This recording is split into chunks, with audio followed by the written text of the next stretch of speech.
We last week started into 1 Corinthians 9 in our study of 1 Corinthians. And so we have been looking at the things there. Paul has been covering over the last few chapters, 7, 8, and 9, some questions that the church in Corinth had apparently asked him, and he is responding to those and showing to them the answers that they need.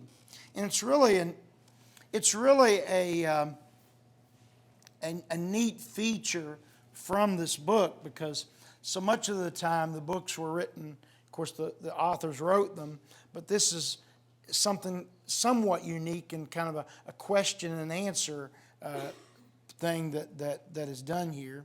So he's giving them guidance as to what they need to know. Well, in chapter 7, the subject matter was around marriage and to a lesser degree also divorce and related issues as to that. And then chapter 8 was about meat sacrificed to idols. And then to a large degree, chapter 9 is an offshoot of that, or a building off of that. In particular, Paul is kind of giving us a window into his mindset and his mentality in chapter 9, in which we are able to see the ways that Paul was going, the ways that he himself was sacrificing on behalf of the gospel. And in showing that the maturity that he had, and showing us, a great example of how we should be selfless in our service to the Lord. Anyway, in the first several verses, Paul is bringing out that, some of the rights that he has as an apostle, as any Christian, but yet he has not exerted those. He mentions about having, in verse 4, the right to eat and drink. And of course, I think in the context, realizing chapter 8, he's talking about he has a right to eat whatever he wants. The meat sacrificed to an idol or whatever, but he doesn't exercise that. He then talks about he has a right to a believing wife. And he's chosen not to exercise that. He points out that all the other apostles, the brothers of Jesus, the four brothers of Jesus, and Cephas, of course he was one of the apostles, Peter, that they all have believing wives. And so that all of them did, whereas he does not.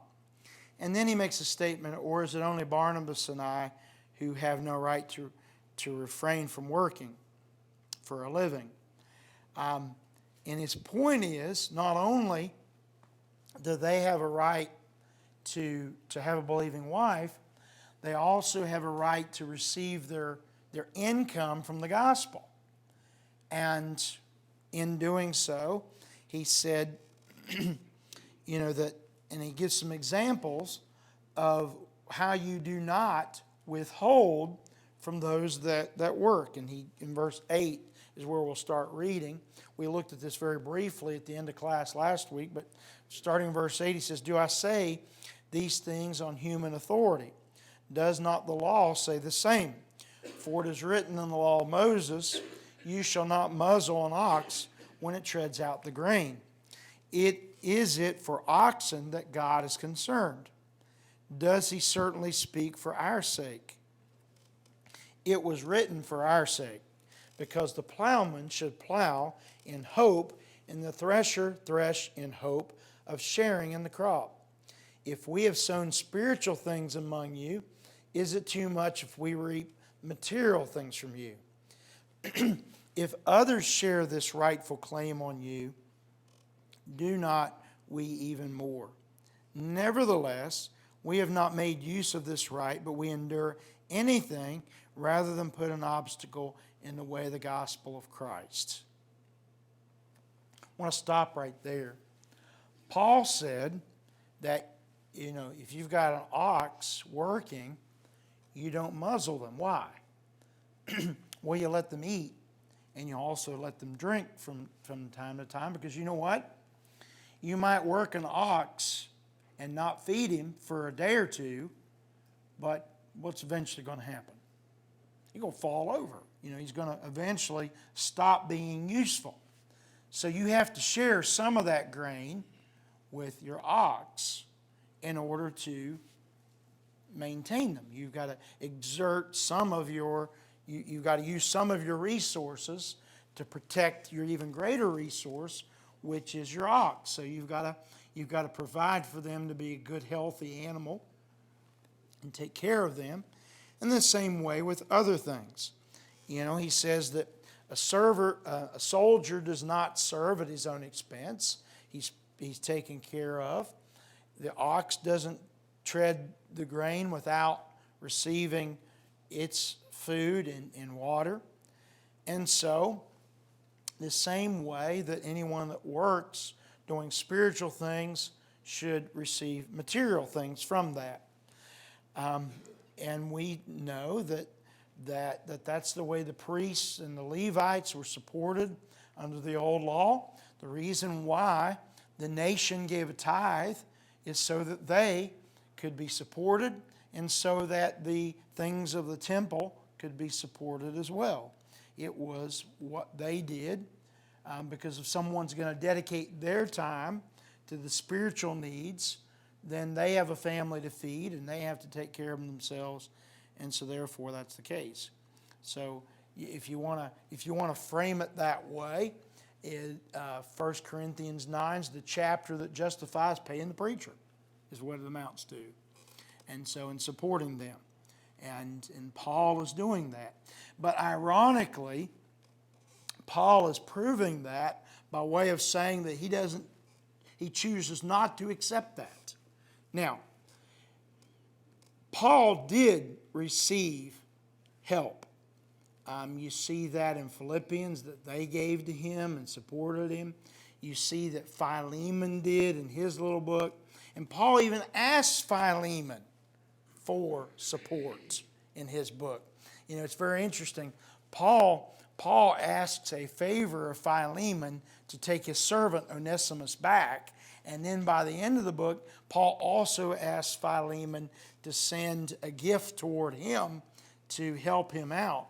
And so Paul has a lot of boldness in that asking. But I think also in reading the context, Philemon also had some pretty serious resources.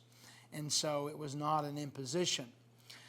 Big reason why I don't believe Paul did so in accepting money from the Corinthian church is because, he wanted, and we talked about this a little bit last week, that, there likely would have been a way in which they would have kind of felt like that he owed them, and that he was beholden to them for that. And there is a danger to that. There quite honestly is. I believe, or I've known preachers that were concerned about preaching one thing or another because they didn't want to lose their support, and that certainly is not right. That's not good. And of course, certainly you need to preach truth, but thankfully, the elderships I've worked with, have all told me that if you're preaching the truth and you can show it in the Bible, we'll back you. And so, but not everybody feels that way, and so that's a shame. And that's maybe one of those hazards of that. But at any rate, it's important that we see that. And of course, there again, like I said, is the justification for that support, but yet Paul is exercising or choosing not to receive that. Yes, Tim? Can I just make I think, an interesting point from experience that I had on that subject? Places where I used to go and circuit preach, so I'm not going to name where or who, but there was a gentleman that would not come on Sunday mornings because that that's whenever they handed me the check. He always said that the Lord's word is free. He'd show back up on Sunday night because they paid me Sunday morning. Now, Really? think of the fallacy and the idiocies in that. He wouldn't come to Sunday mornings because that's when they paid the preacher, but he would come back on Sunday night. Right, Yeah, but they wouldn't come on Sunday night because he didn't receive a check. And we had the talks many times about this chapter right here. He never saw it that way. That's a new one on me. Yep. That really is. Now, I have heard of people not feeling that we should have a supported preacher. I understand. I've heard that one. I've not really run into many that felt that way. Generally, it's little small congregations that'll, that do that. But I've not known anybody that if you got the check, what if they given you the check in the parking lot? Would that have made it all good? I know. This went on for several months before I found that out. I noticed that the gentleman was never there on Sunday mornings, but he'd be there on Sunday night. So I got to ask him, and then that's what his wife actually told me. So You could ask him, well, if they mail me the check and I get it on Tuesday, would you be okay with coming Sunday morning? I thought that was interesting. Yeah. I've heard some interesting ones over the years, but that's a new one, okay? I don't hear a lot of new, unique ones anymore, but that one's new on me.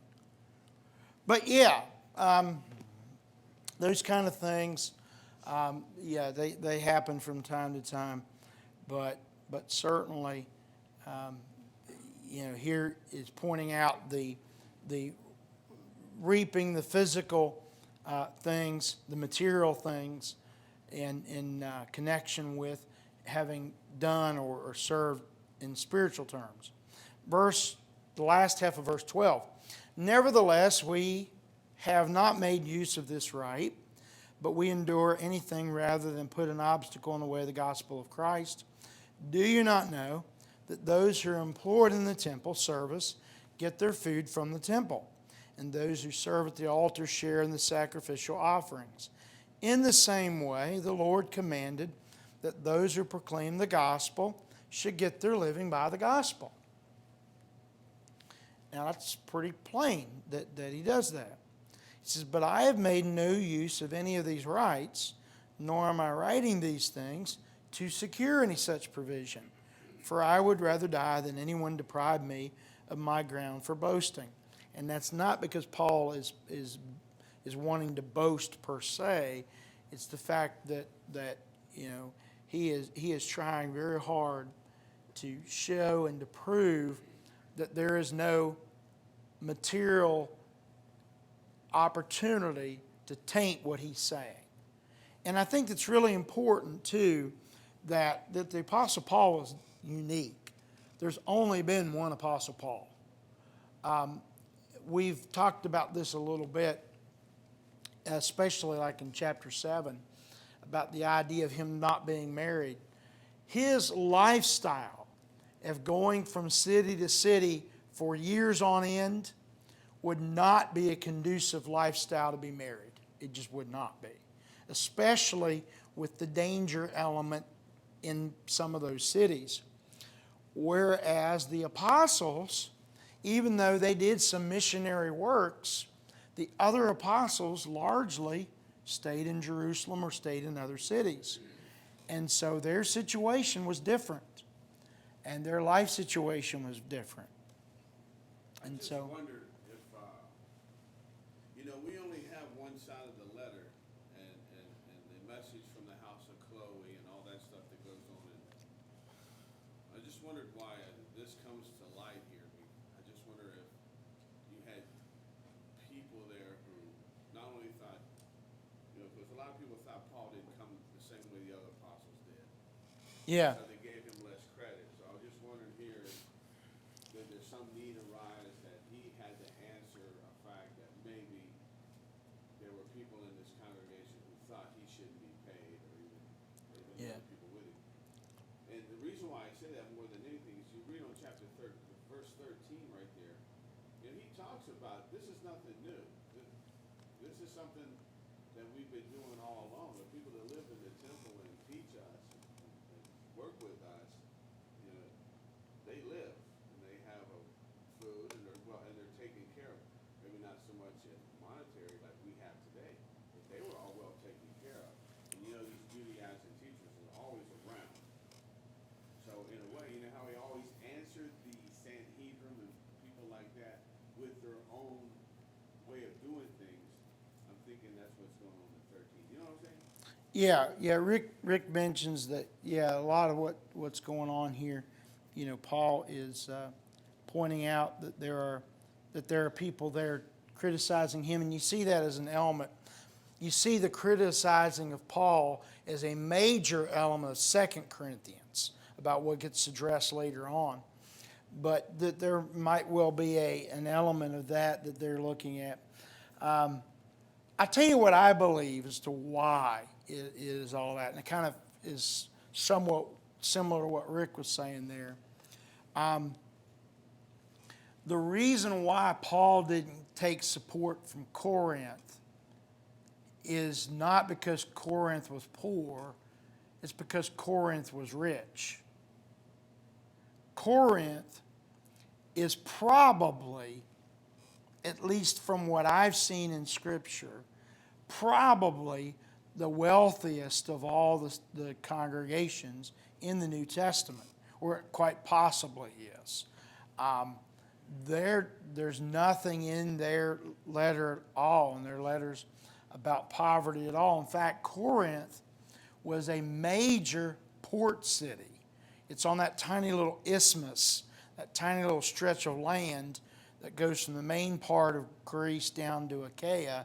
And because of that, almost all things sent from Rome and other points west over to, Greece and what they called Asia and other places came through Corinth. It was probably the biggest port city in the world at the time, if not close. And so a lot of commerce came into and out of Corinth. And so made it a very advantageous place for anybody in any kind of commerce. And so they, of all the people, could have afforded to pay Paul. But the thing is, by and large, and I think you probably realize this, people with money try to use money for influence. Now, not always. There are a lot of very generous people in the world, but probably more than not, those that are even generous use that money to get their angle or get their whatever. I mean, let's face it, every time there's an election, there will be rich people spending tens of millions of dollars on Senate races in states they don't even live in. It happens every time we have an election. There's something horribly wrong about that, regardless of politics. But if you're spending tens of millions on a candidate and you don't even live in the state that they're in, we got a lot of people want to use their money, and money is the worst thing in our government, regardless of what your political view is. If you don't see that, you're not seeing the forest. There's way too much money by lobbyists and individuals. We are much more of an oligarchy than we want to admit. Money talks, money leads our nation, money shapes things. It's wrong, it's the way it is. We can call it a democracy or a republic all we want.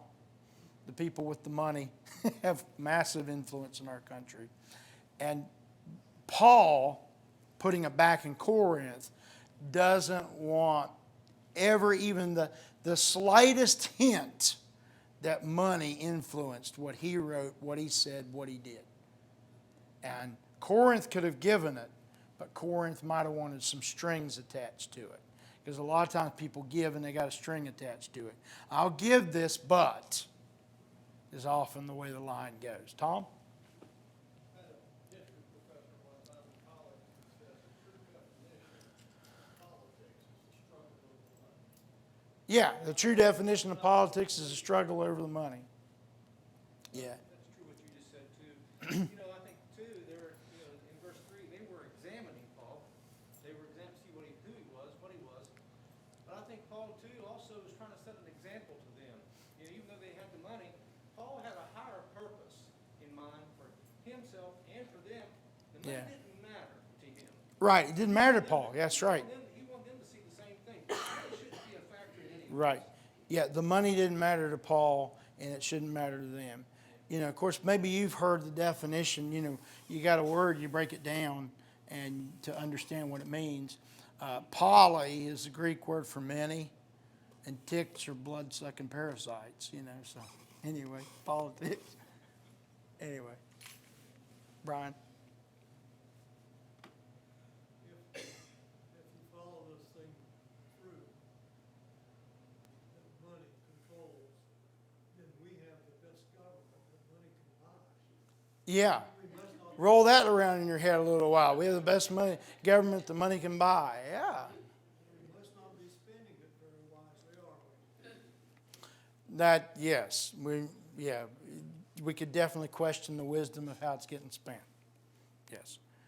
And that's regardless of what party you side with. I mean, that's all government. I'm saying that about all in general. I'm not saying that about one party or another. They all spend way too much.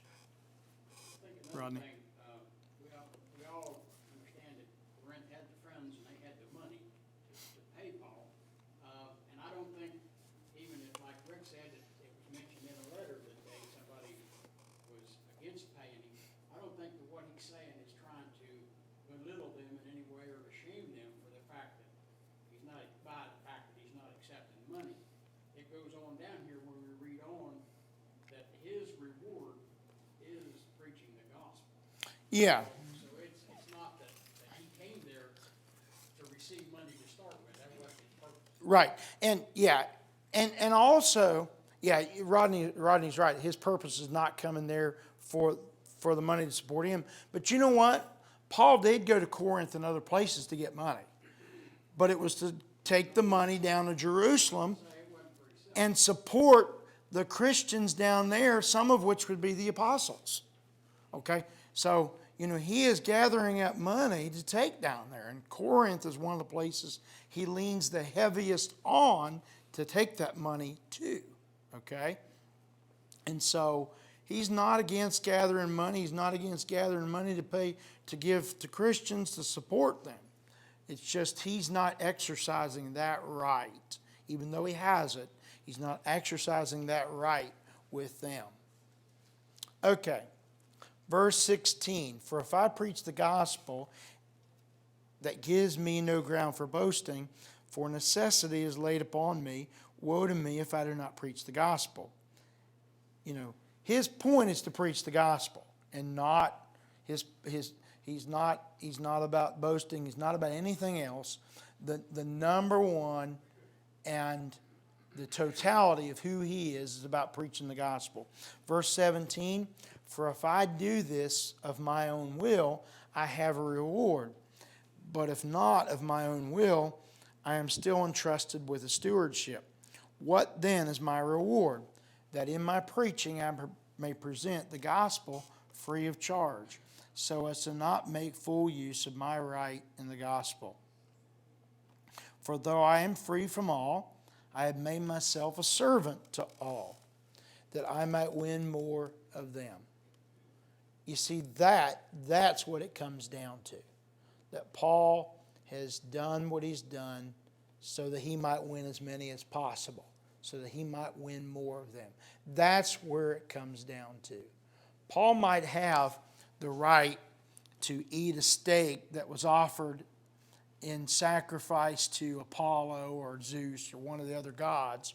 That's not a problem to him, because those aren't real gods. Those are rocks or wood or whatever. And those idols are nothing. And he could eat that in good conscience. He could do it so with his wife. And he could do so while, purchasing with money from the church. He could do all that in good conscience, but he chooses not to do any of it because some might have an issue with the eating the meat sacrificed to idols. He would have to live a different lifestyle if he had a believing wife, and he would have to do things differently if he were supported by a particular congregation in that regard. So Paul wants the flexibility and the opportunity to do all these other things and not be slowed down by any of the things that others might try to interject into his life. He is presenting the gospel as free of charge as he can from the standpoint of trying to give that to them. And there's nothing wrong with that at all. I mentioned to you last week, not that he's not anybody that we're not Campbellites, okay? And some people in the denominational world will want to call us that, but we're not. Alexander Campbell was a great thinker, a great leader, and he did a lot to help turn many people back to the Bible. But one of Alexander Campbell's things was he would not accept any money for preaching. But he married a very wealthy woman.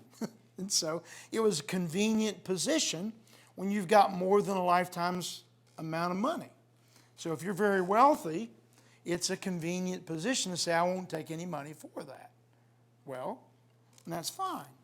And certainly someone in that position would have every right to say that. But, and maybe even should, say that. But don't argue that you shouldn't just simply because one person chose to not exercise that right.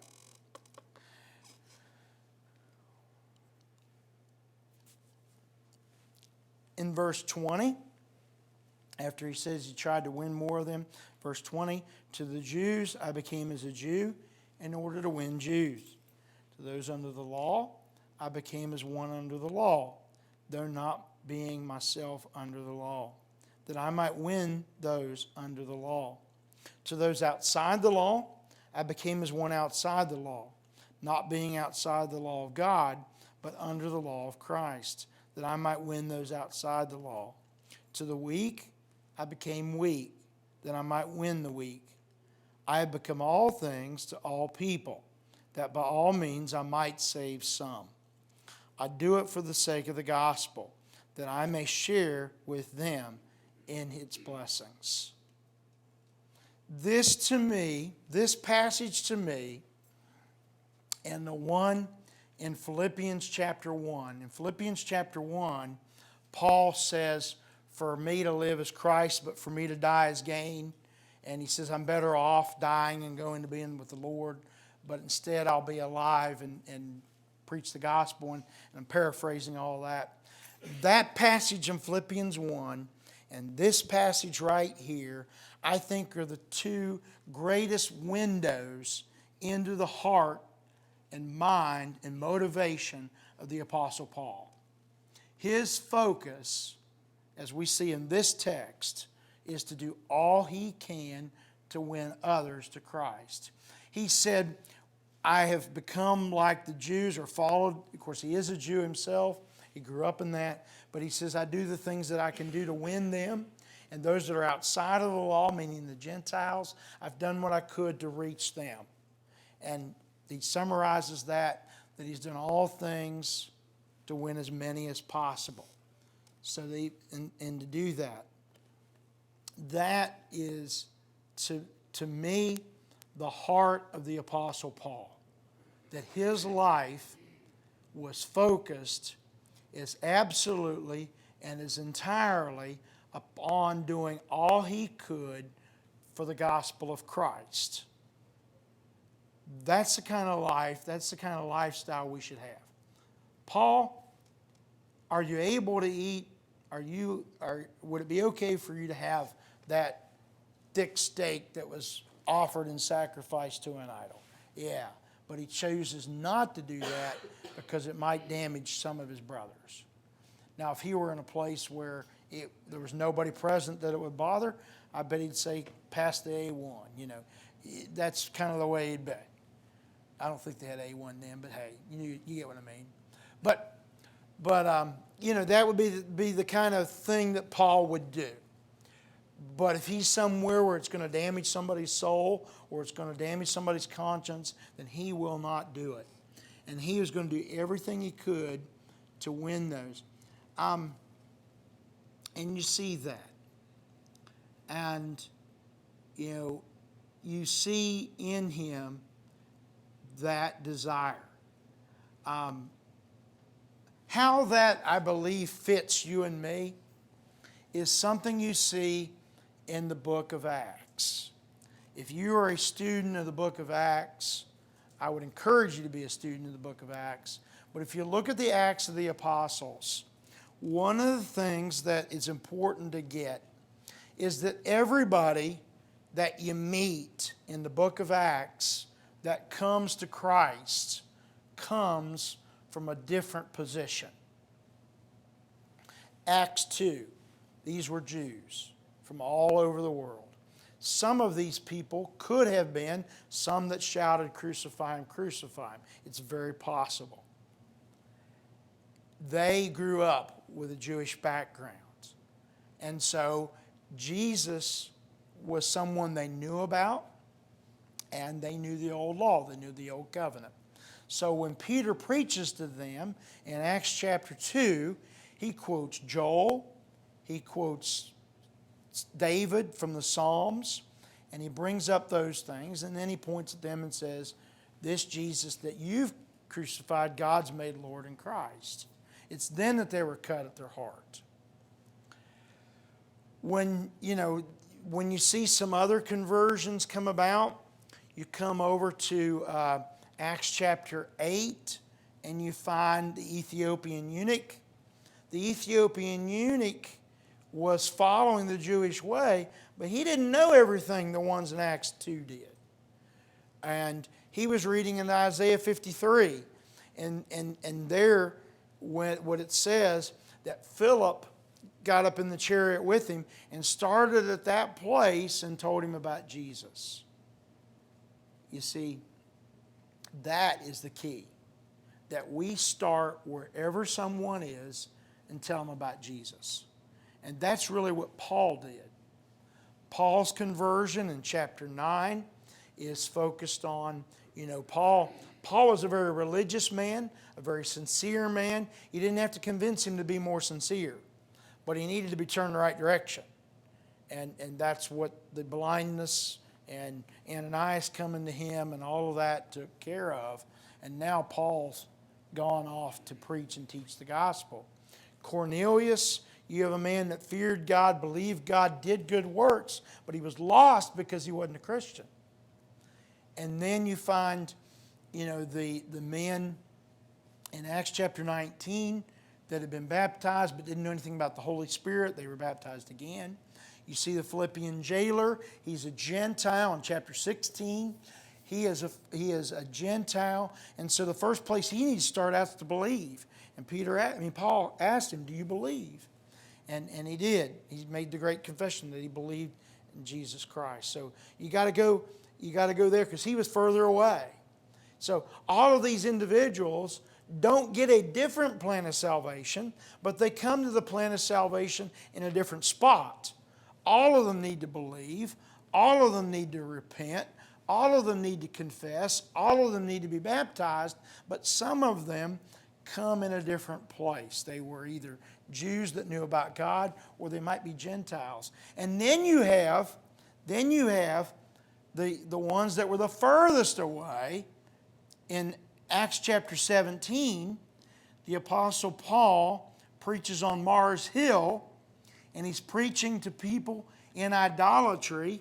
And in my remembrance, he doesn't quote a single Bible verse, but he does quote Epicurean philosophers, Epimenides and some others, in Acts chapter 17, because they don't believe the Bible, they don't know the Bible, but he points out to them by their own works of literature that God exists, that God created them, and that in Him we live and move and have our being, from one of those philosophers, and points to the Almighty God by their own idolatrous and unknown philosophers. Why? Because He was becoming all things to all men. And so, He didn't pound on top of them quotations from Isaiah and Jeremiah. That wouldn't have meant anything to them. But He reached them where they were. Always, always, always to point toward God and to point toward God's truth.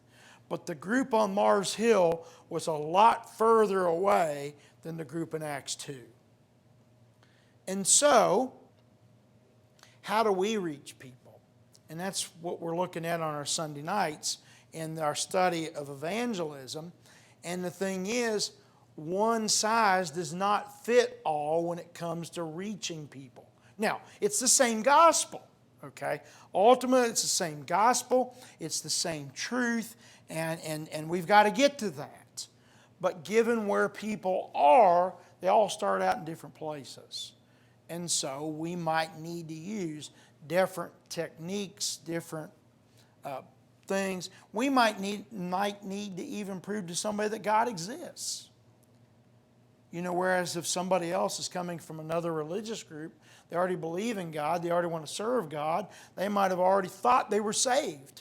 We might need to help them work through that. But, all of that is important to reach people where they are. And we need to do that. We need to reach people where they are. We need to do what Philip did and start wherever they are and teach them about Jesus. And we need to do that. As a student of Acts, and you look at Acts, we all know who was the apostle to the Gentiles? Paul. We know that. But do you notice that virtually every single city, when Paul comes in, do you know what he does? Almost every single time he goes to the synagogue. He's the apostle of the Gentiles, but the first place he goes, almost every single time, even after he declares he's going to the Gentiles, almost every single time he goes first to the synagogue. He still never, ever gave up on his countrymen. He might have been the apostle of the Gentiles, but he started out in the synagogues.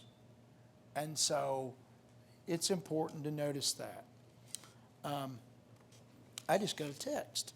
Let me look here a second. For those of you that are visiting with us or haven't been with us, all through the pandemic, if people want to make comments or questions in Bible class, I've made it open for them to do that. Mark Anderson, who's sitting at home today, quarantined at the moment, but good to hear from him. He says, this is what Mark says, Paul's self-denial here is a great example for us to follow, but we must still be mindful of our own good in Christ in order to give these things to others. That's very true, and that's exactly right. This is just that, an example, and Mark points that out, that we need to be careful and mindful of our own example of what we need to do and how we need to live and how we carry that. And that's why this passage here in 1 Corinthians 9 is such a golden one for us so that we can take on that. I don't think any of us is going to be able to be at the maturity level and maybe go to the extent that the Apostle Paul did. But I think we could all do a better job of doing more to reach the lost than we do. Now, when Paul said that he was all things to all men, did not mean ever that Paul watered down or kept away from the gospel. Okay? He didn't knock off his boldness because somebody wouldn't like it very well. No, that wasn't it at all.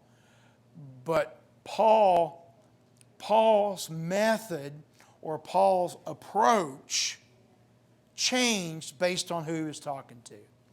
In some ways with your family. I've had many different people over the years say, you got to love your kids all the same, and I take exception to that.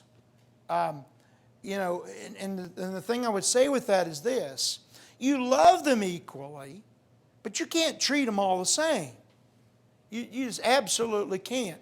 And it's not original with me. But if you're going to plagiarize, use good sources, and I can't remember my source, okay? But it's not original with me. And this is what has always stuck well for me. Love equally, treat uniquely.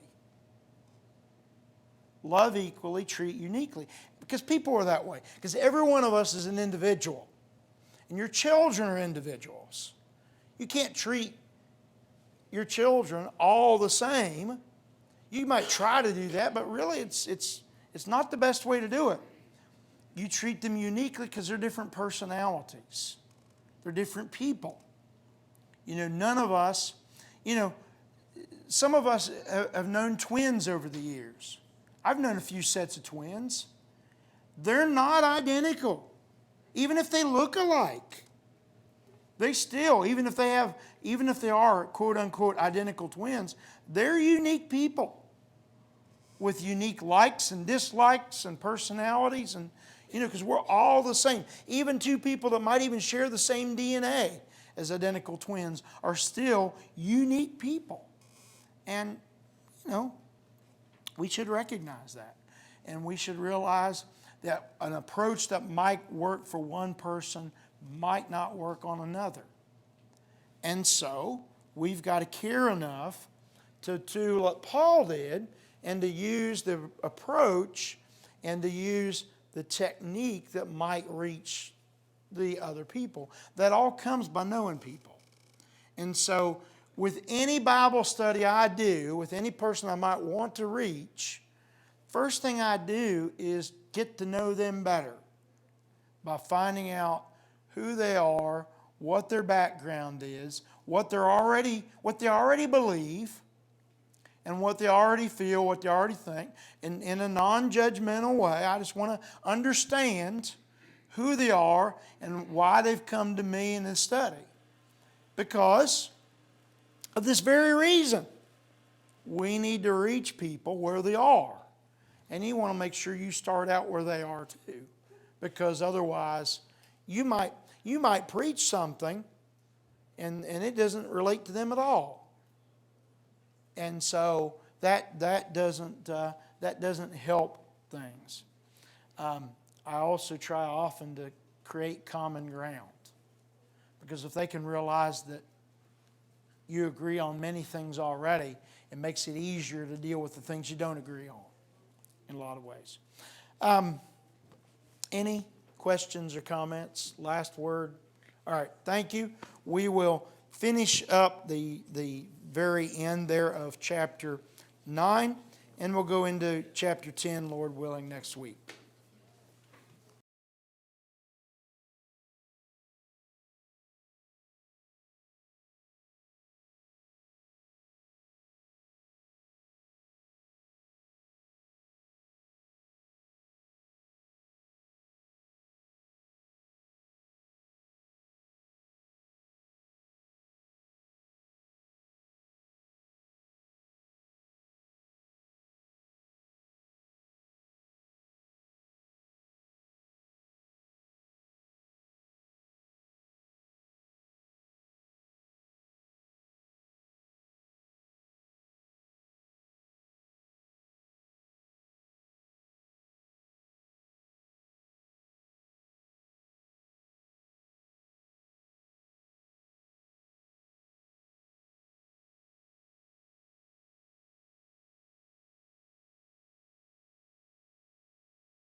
week's is going to be Isaiah 55, verse 8. For my thoughts are not your thoughts, neither are your ways my ways, declares the Lord.